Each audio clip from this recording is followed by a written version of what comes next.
ভাই, আরে ভাই এখন থালা হাতে পাননি তাই আপনি এই করেন, থালা হাতে পেলে কি করবেন? দেশটা যখন স্বাধীন হয়েছে, যতটুকুই হোক হয়েছে, সাবধান, এদেশে চাঁদাবাজি যেহেতু ইসলামে নেই, 96% মুসলমানের দেশে চাঁদাবাজি আমরা আমাদের জীবন থাকতে করতে দেব না। কেউ করলে নিজেরা তো জীবনে করবই না, কেউ করলে করতেও দেব না। কারণ সৎ কাজে আদেশ করা যেমন, অসৎ কাজে বাধা দেওয়াও যেরকম। আমরা এতদিন এই সৎ কাজে আদেশ, অসৎ কাজে বাধা, এটাকে আমরা অনুরোধ মানিয়ে নিয়েছিলাম। ও বাবা, এটা নামাজ পড়লে হয় না। কিসের নামাজ পড়লে হয় না? ডু ইট, এটা কর, এইটা আল্লাহর হুকুম।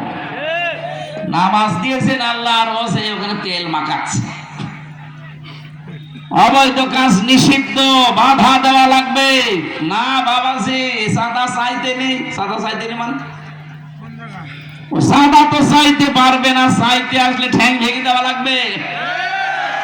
সারা দেশে এরকম কড়াকড়ি শুরু হোক, কোন বাবার বেটার সাহস চাঁদাবাজি করুক।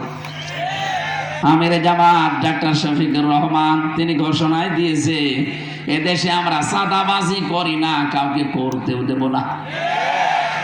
বলে দল করতে হলে এগুলো লাগে কেন? দল একামতে দিন, এরা দল না।